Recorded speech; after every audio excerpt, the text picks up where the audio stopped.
Well, our international affairs commentator, Philip Turle, is also following this story for us, and he joins me now here on set. Philip, first of all, the Queen has been ill now for quite a few weeks. Talk us through some of the ailments or the problems that she's been suffering from of late. Well, first of all, you have to remember this is a 96-year-old woman we're talking about, and people at the age of 96 don't often have a life as full as the life that Queen Elizabeth has been leading up until just a short while ago. And for someone of that age to take on such a huge amount of work as a head of state, the longest ruling head of state in the history of the United Kingdom, is quite a lot of responsibility. So in that way, it's hardly surprising that she is tired or something is not quite right as far as her health is concerned. Now, we know that last year, in April 2021, her husband, Prince Philip, passed away. He was 99 years old.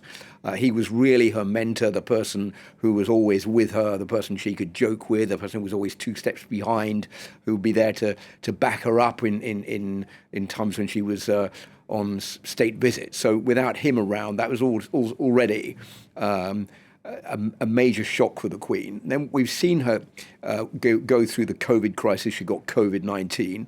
She's recovered from that. That was also the time when they had another announcement from Buckingham Palace that the Queen was not so well, which is a very rare occurrence.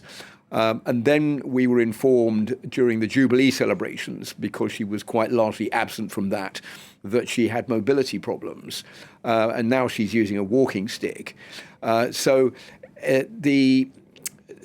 She has been going down gradually, her health, over the last 18 months, quite markedly so, I think, in the last couple of months. And the photo that we saw with Liz Truss, which was taken on Tuesday, did show a woman who was quite frail, looked thinner than she had done previously, and was using her walking stick, which is something the Queen never wanted to do in the past and always refused to accept.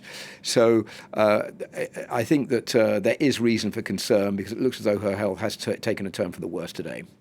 Now, Philip, Her Majesty has been sat on the British throne for longer than any other monarch in the UK, and she's also become increasingly popular as something of a cherished world symbol.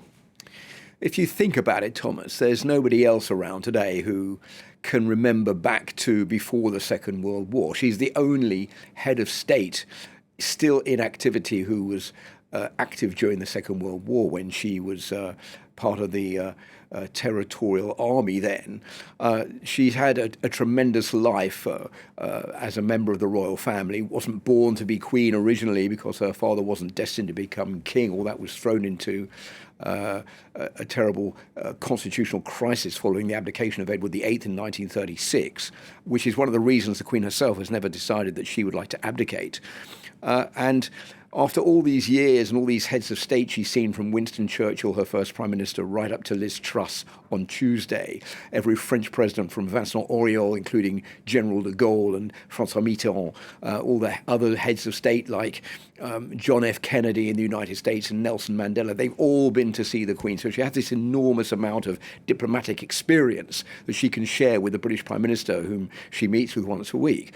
So she's someone who has been there through her longevity, and at the same time has never put a foot wrong, or almost never put a foot wrong, and always been faithful to the post. And I think even if you think about whether people like or hate the British royal family, I think everyone is united in this kind of admiration for Elizabeth II, the fact that she's been around for so long. She's like this eternal character, this mobile history book that everybody admires, because of the fact she has never complained about her job and always been there for others. So I think that is why we've seen such concern over the past few hours, all the television stations around the world going on emergency programming because of this. And in a way, it's hardly surprising. So I think that it will be certainly the end of an era if Elizabeth II is to pass away, and a great shock for a good many people. And just finally, why are we getting these health bulletins? Because the health of the Queen is not public matter. It's private, and we're not informed about how she is mentally, physically, health-wise. So these health bulletins are being given out by Buckingham Palace on a very rare basis. And I think the reason is, and we saw this back in 1952, is that because they want to prepare the British public for an eventual bad piece of news, and they don't want to inflict it on them without being prepared beforehand. And that's why we're getting these slow build-ups of information from Balmoral about her health. Philip Turle, thank you very much.